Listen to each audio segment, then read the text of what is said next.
നമസ്കാരം. പ്രഭാഷണം തുടരാണ്. ആറ്റുകാൽ പൊങ്കാല ഇട്ടവരുടെ മേൽ പൊങ്കാലയുമായി സോഷ്യൽ മീഡിയ അല്ലേ. അതായത് ഈ പൊങ്കാല എന്ന് പറയുന്ന ഒരു നിവേദ്യത്തെ ഒരു സീരിയൽ സിനിമ അതിൽ അഭിനയിക്കുന്ന ലാഘവത്തോടു കൂടി വളരെ ചിരിച്ച് വളരെ സിമ്പിളായിട്ട് പൊങ്കാല അർപ്പിച്ച ചില സെലിബ്രിറ്റികൾ അല്ലേ. ഈ സംഘാടകരോട് അടുത്ത കൊല്ലത്തേക്കൊരു അഭ്യർത്ഥനയുണ്ട് കേട്ടോ. നിങ്ങൾ ഇങ്ങനെയൊക്കെ ഒരു തിരുവനന്തപുരം കോർപ്പറേഷൻ ഇതിനൊരു നിയമാവലി അല്ലെങ്കിൽ ഇങ്ങനെയുള്ള കാര്യങ്ങൾ വെച്ചുകൊണ്ട് ആരും പൊങ്കാലയ്ക്ക് വരരുത്.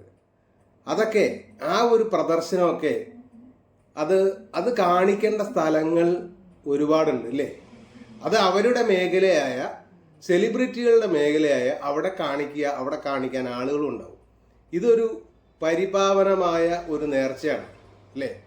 ഒരുപാട് ഭക്തർ വന്ന് പൊങ്കാല സമർപ്പിക്കുന്ന ഒരിടം.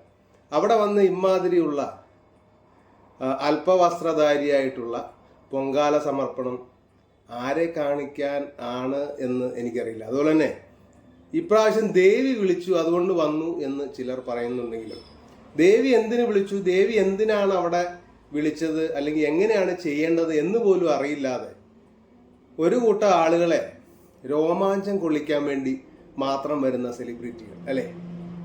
അപ്പം തീർച്ചയായിട്ടും ഇവരുടെ ഒന്നും മനസ്സിൽ ദേവീ സങ്കല്പമോ ഒന്നുമില്ലാതെ തന്നെ സിനിമാ സങ്കല്പങ്ങളും അല്ലെങ്കിൽ ഇങ്ങനെയുള്ള പ്രദർശന വസ്തുക്കളായിട്ട് തീരാൻ വേണ്ടി മാത്രം ചിലർ പൊങ്കാല ഇടുന്നതായിട്ട് കാണുന്നുണ്ട്. ഈ വരും വർഷങ്ങളിൽ ഇങ്ങനെയുള്ള നിയമാവലികൾ വെച്ചില്ലെങ്കിൽ ഇതിലും കൂടുതൽ പ്രതീക്ഷിക്കാം എന്ന് തോന്നുന്നു.